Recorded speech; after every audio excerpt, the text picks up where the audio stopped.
Hey everyone, Chat Cemetery is back, as is Katie Schaefer. Today we are discussing The Dark Tower, the Wastelands novel, and this is the third book in the series, and it came out in August of 1991. It's a little lengthier, maybe, than Gunslinger, for sure.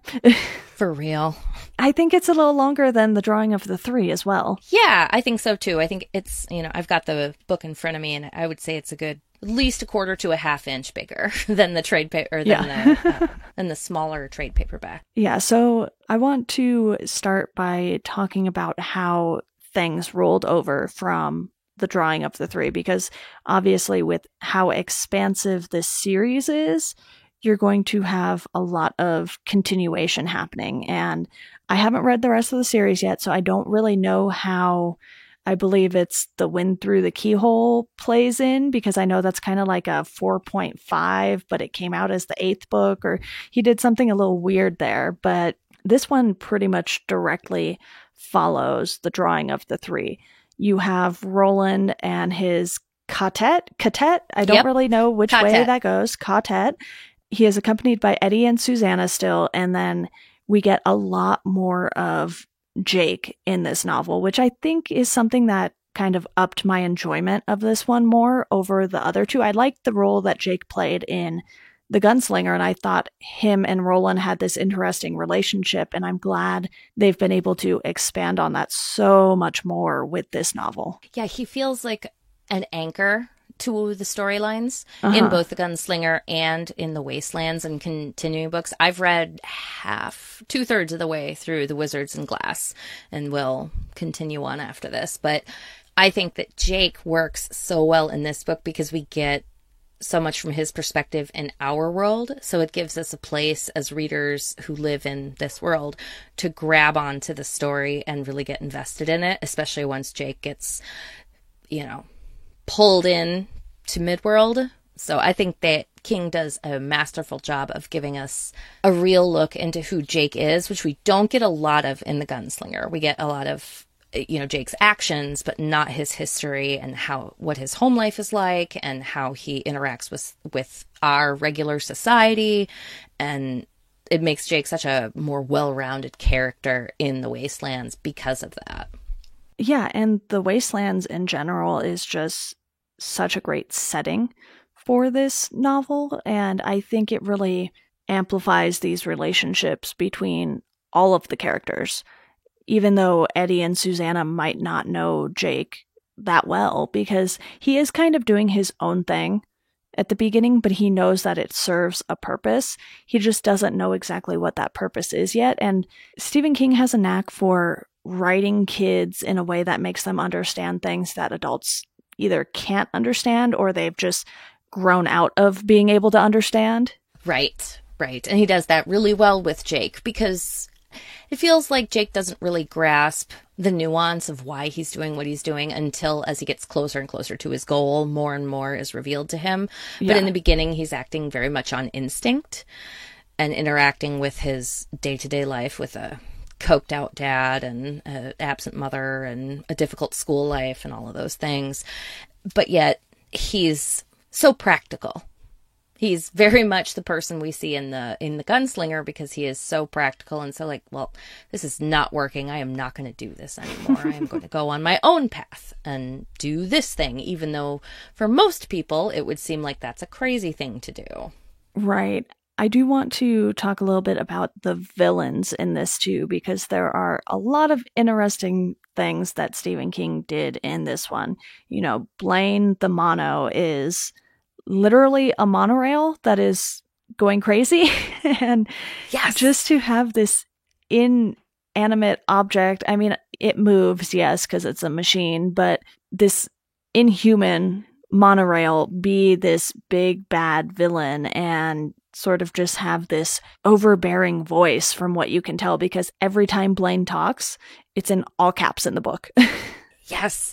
And it's his contributions, even though like we don't really get a lot of Blaine until Wizards and Glass, like just that little bit of him in the Wastelands is so intriguing because he feels very strong as a villain. Like if he were a character in a video, like a boss in a video game, he would be very close to the end. Yeah. This is a character that we know is going to challenge our protagonists, and they might not win because this is Stephen King, or they might not all make it out alive. And I love how the other bad guys, like from Gasher to the TikTok man, is each a step up.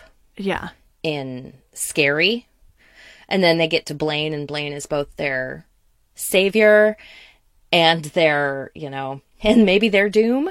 Yeah. And the whole world of the Wastelands and this terrible city they go into, it has so much atmosphere that even the city feels like a villain, like it's working against the protagonists in this. Mm-hmm.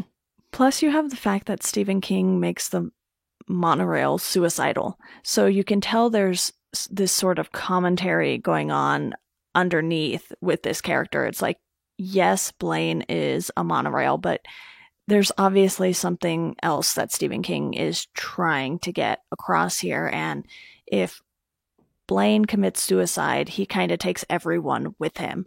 And it really just felt like that was sort of a metaphor for, this kind of one destructive person within a group of people that if they self-destruct, they're kind of going to take everyone else with them. And I really liked how he handled that, because it takes a while to sort of get that information out of Blaine.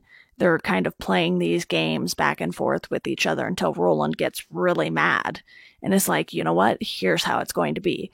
And he's the only one who was really able to stand up to Blaine in that kind of way. And even, you had Jake kind of muttering and saying things quietly to himself about Blaine. And you could tell that Jake knew something that maybe the others weren't picking up on.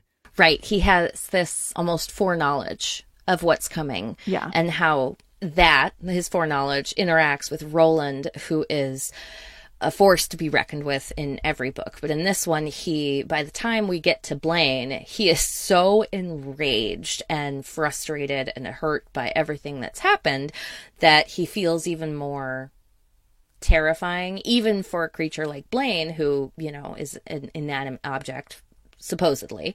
And so it's almost like a good cop, bad cop situation where you have Jake, being the sneaky one, and Roland is battering Blaine with his forcible personality. And the two then lead to the whole group being able to escape the situation. Well, also maybe risking death. Just a little bit, maybe. Perhaps. I do not regret the fact that you and I are reading these books now as opposed to when they were coming out, where this ends and then you have to wait years and years to find out what Blaine is going to do. Yeah, that would really suck. And I mean, it'll still be a while before I get to the next book, because if I'm not mistaken, there was quite a big gap between this one and Wizard and Glass. And then you have, obviously, Wind Through the Keyhole came out semi-recently. So you have this long period of time that these books are being released. And man, that must have been pretty sucky as a fan to be like, oh my goodness, 10 years later, finally. And then you have to wait, after Wizards and Glass, you wait another 10 years for the conclusion of the series. But I think he does it really well, because having read the beginning of Wizards and Glass, it feels very of a piece. Right. So he does a great job in this, setting up a situation that feels incredibly perilous and tense. Even as a reader, where you're laying in bed or sitting on your couch or whatever, and you're reading a book and you're just gripping the book so hard because it's so, upsetting to think about what's going to happen, because there's so many options. And with this author, you don't know what he's going to do. Right. I also feel like there were a lot more important characters in this compared to both the Gunslinger and the Drawing of the Three, because obviously the Drawing of the Three is meant to introduce us to Eddie, Susanna, Odetta, Detta, whatever you want to call her, all of the above. And in this, you get a bunch of villains who play crucial roles and stick around for quite a while. And you also have the Billy Bumbler Oi, who ends up joining the gang and is really attached to Jake, which I thought was very interesting because from what I could tell, I don't think Jake had, any sort of siblings or pets or, sort of someone to look after. Right. It feels almost parental the way he latches onto Oi, or like we got a dog, I don't know, like 8 months ago for Christmas. And my son, who's 11, had the same kind of reaction where this is his dog and he's about taking care of her and is very sympathetic with her and talks to her all the time. And it's the same kind of thing where you get a pet and you just bond with it. And that is very accurately represented with Oi and Jake. Yeah. And I'll tell you, I would just love me a stuffed Oi. That's all I'm saying. Yeah, and I think the inclusion of all of these newer characters helps story-wise because, like the gunslinger, this is a long journey. They're going from point A to point B to point C throughout this entire book, and they have these obstacles along the way, like Roland did before in The Gunslinger. So you have to change things up enough to not get bored with that kind of journey storytelling. And I think Stephen King does a great job of doing that with this one because he introduces enough new characters to where you're like, oh, okay, what's going to happen when they meet this one now? What's going to happen with Jake and Gasher? So you're invested because you care about the characters from the Drawing of the Three. And then you get a lot more of Jake, who is this kid that you're sort of naturally rooting for because the kids are always pretty innocent the way that Stephen King writes them. And I really liked how that also allowed the pacing of the story to go by pretty quickly. There were some, lulls here and there, and I would kind of lose my focus while I was reading the book, but I've also been stressed a lot lately with moving and everything, and I'm moving again and sleeping on a couch. So it's one of those things where, maybe I would have caught onto some more details had I sort of just been in a permanent spot and been able to just read this in, 3-4 days or something, crank it out. But this one did take me a while to get through, and I don't think it's the fault of the pacing. I think it was actually paced very well. I think it was just my circumstances. And sometimes that can really take you out of a book. So once I got some momentum going and kind of finished the last third of the book, I would say, I was really invested in everything that was going on. Yeah, the same thing happened with me. It's a long hill to climb. It's almost kind of like a roller coaster with this book, which is a thing people say about books. But this one, it feels very accurate. There's lots of setting and story placement and setup in general for what these characters are going to go through. And then in the last act, the last third of the book, everything hits the ground and it all happens at once. Everybody, big emotional scenes happen, big violence happens, everything is over the top, but in a totally understandable and appropriate way for a story that has these kinds of stakes, because the stakes are incredibly high in this book. This is not like in most Stephen King books. This is not something where if one little thing goes wrong, it'll be okay. These people are under dire situations. And I think, like you said, there's so many background characters and side characters that really come into their own here. But Susanna and Eddie also become so much more complex and take on such a different role, especially Susanna from The Drawing of the Three. Like, she grows so much as a character, and by the end of it, they've done all this growth, and you are just so invested in making sure that everybody makes it out alive. Because I remember that's what I felt. You look at the clock and like, oh crap, it's 11 and I have to go to work in the morning. Another chapter. I better just read another chapter just so I know. Just one more. Just one more. Books are the ultimate just one more. And this one falls into that, where once you reach that climactic point, like, you better just hope that it hits you at the point where you can sit down for a couple hours and just plow right through it.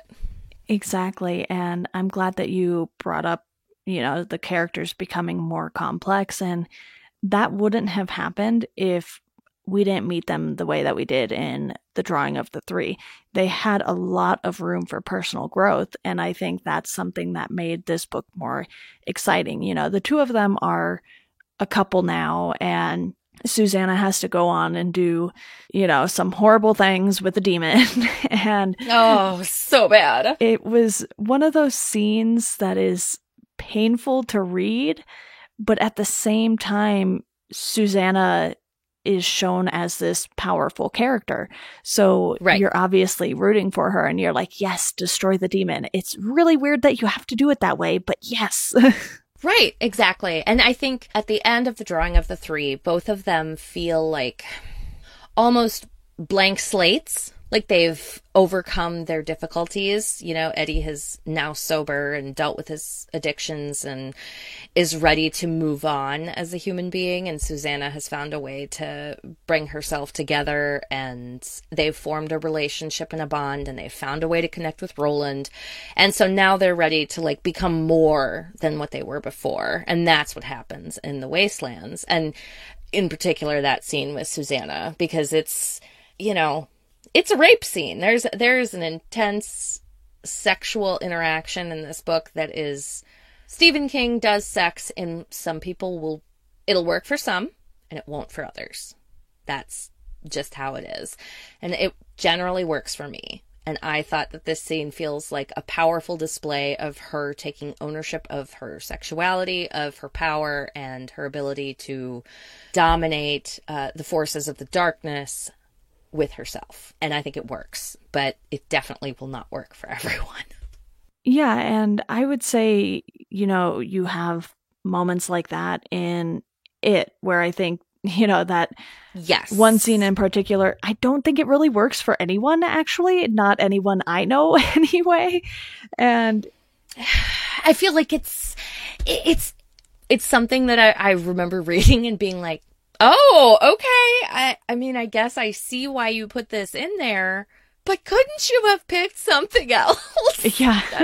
That was kind of my thought. Sounded like she could have just kissed them all or something. Yeah, we exactly. Didn't need to go there. They're like 12. Need to Come go on. There. Right. I remember who I was at 12, and I remember thinking how I would have felt about that. And I feel like, no, not even in the 50s, bro.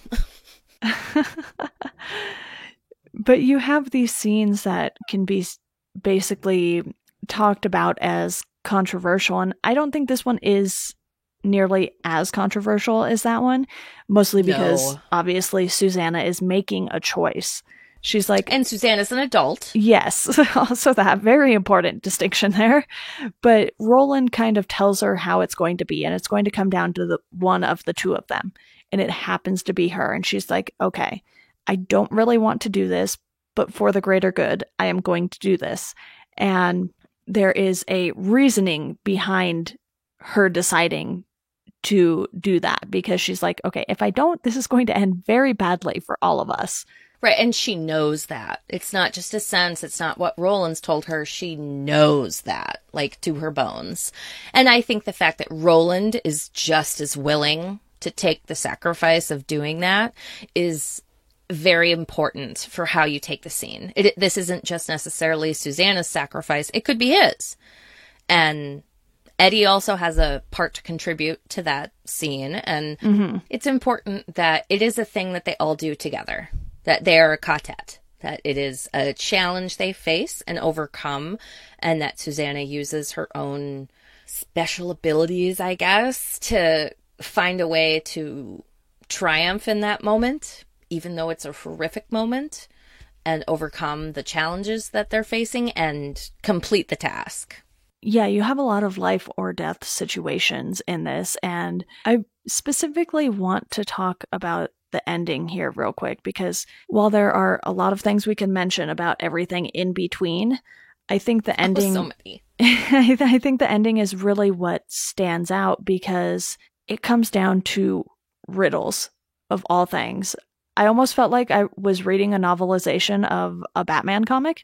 I was like, is the Riddler going to pop up anytime soon? And I don't mean that in a bad way, because I really enjoy Batman and the Riddler. So I was just kind of like, oh man, that's super risky to have your life depending on how good of a riddle you can come up with.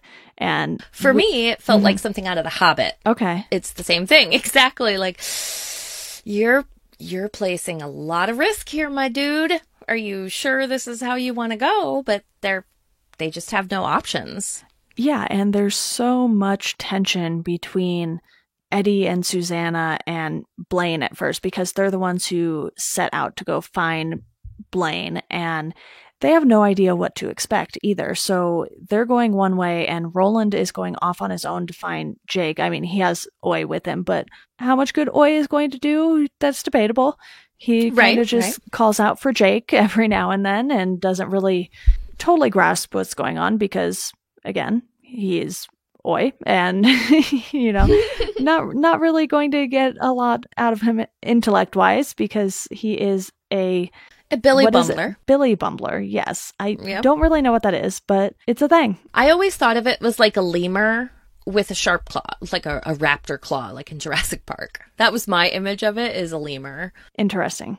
He kind of looks like a zebra cat. Yeah. Zebra fox, kind of. It's fun because it's a character that everybody can picture on their own. Like, I went and looked at the Wikipedia before we did this, and he's described very interestingly, and I thought, I don't know if that's how I would describe him. Okay, but whatever.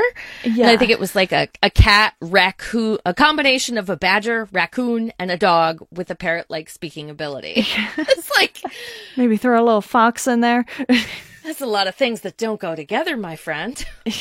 Yeah, and I was like, okay, I'm just going to pretend Oy is a dog this entire time because that'll be so much easier for me. That works. Yeah, the end scene of this, even before Blaine, like how it leads up with the scene with Gasher and the TikTok man and Jake, is both brutal and heartrending and also so satisfying.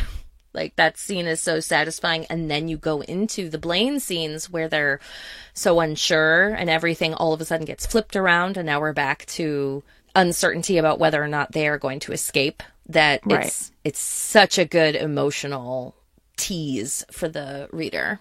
I think at the end of it, too, you're sort of just still mainly concerned about Jake because he's the child in this group of people. Roland, Susanna, and Eddie can sort of think things through and think ahead, probably more than Jake can. But at the same time, Jake sort of has this unobstructed view on things.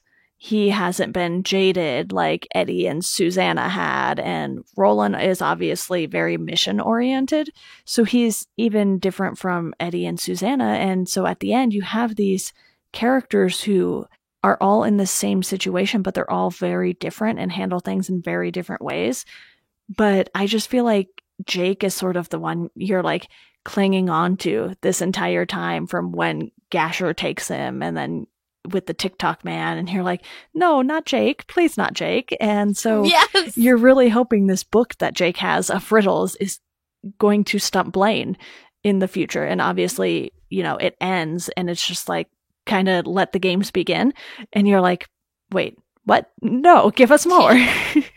Right? You get to the end, you're like, I was not ready for this to be over, though, Stephen King. And that's something that a lot of people would say is not a thing often leveled at Stephen King.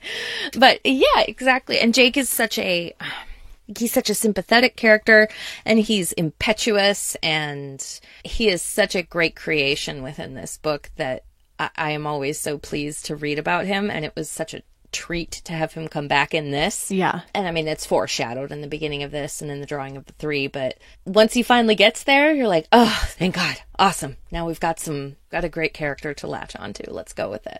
Yeah, I think books like this and just the first 3 books in general are really where Stephen King excels, because to me, this is a lot like The Stand. You have a lot more characters in The Stand, granted, but you have these characters going on a journey, and it's a long journey. So you have to have enough interesting things happen to them along the way to keep you guessing as to what will happen next and to keep you interested in these characters. If Jake was some bratty little kid, we wouldn't care.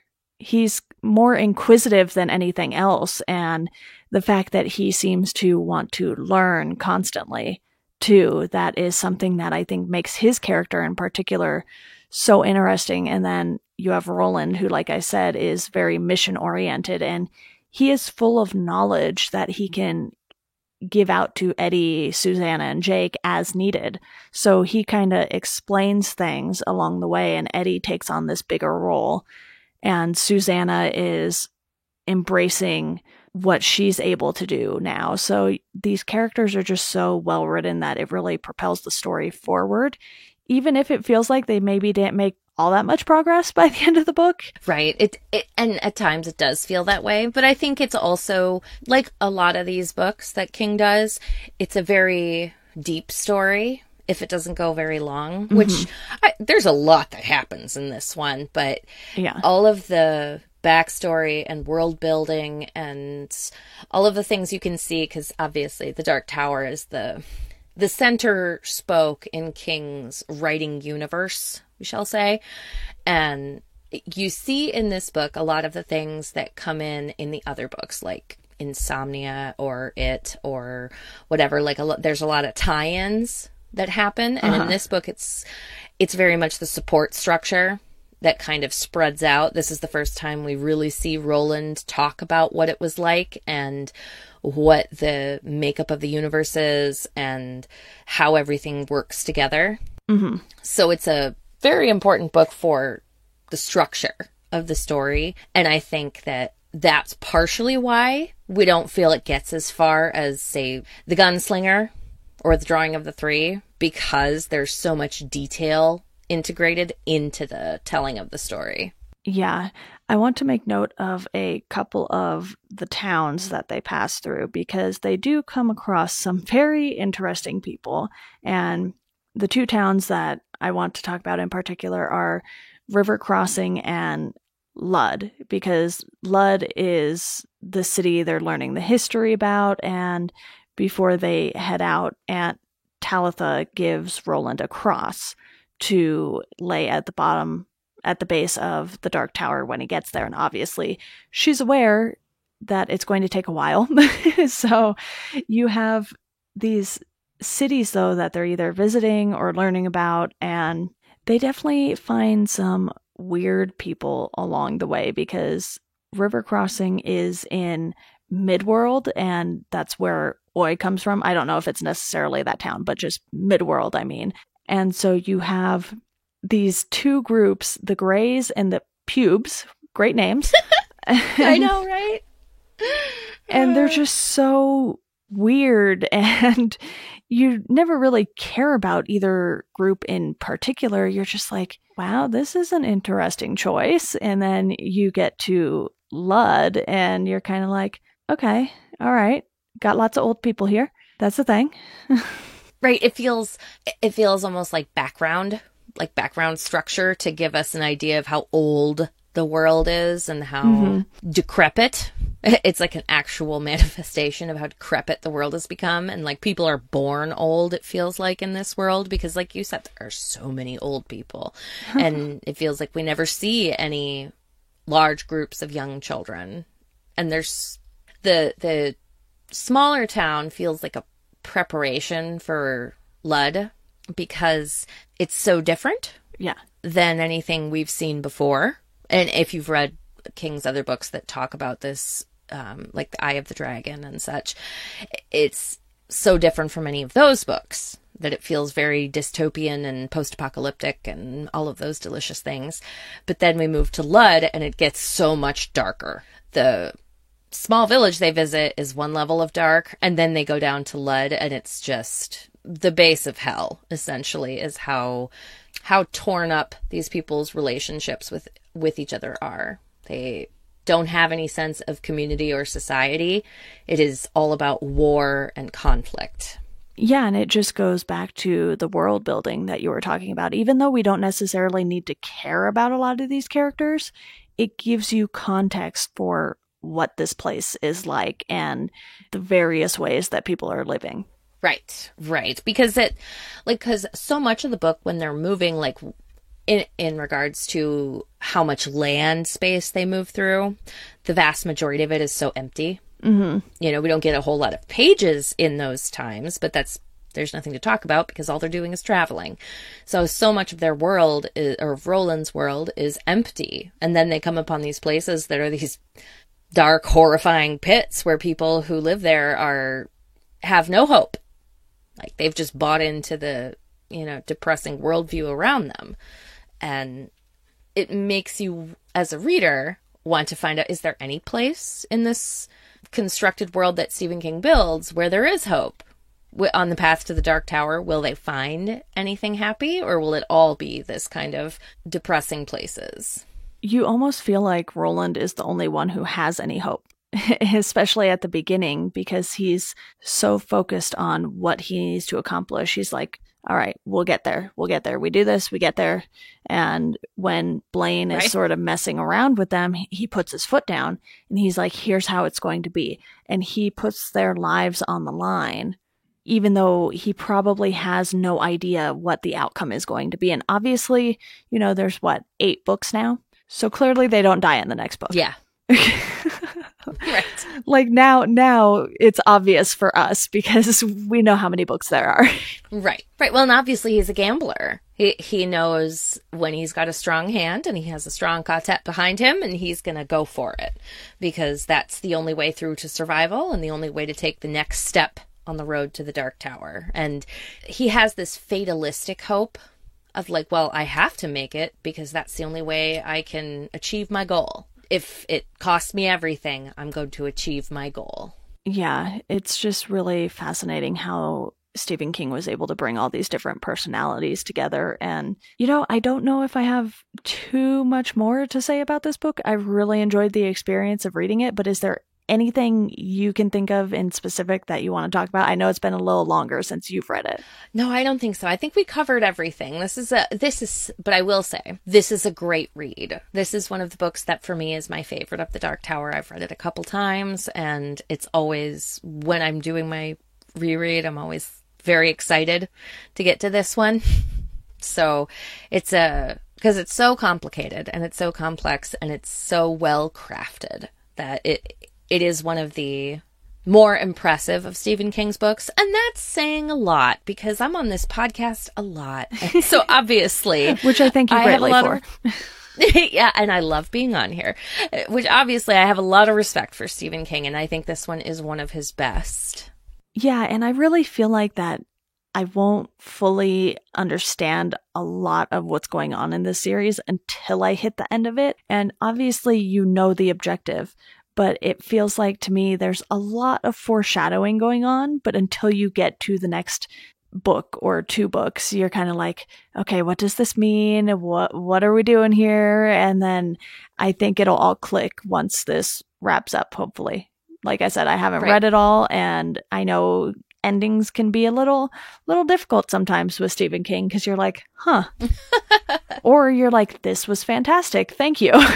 Yep, it's one or the other. That's how he rolls. Yeah, it's a series that I think you should do a retrospective of, like, okay, now we've read all of them. What do we think of it as a piece?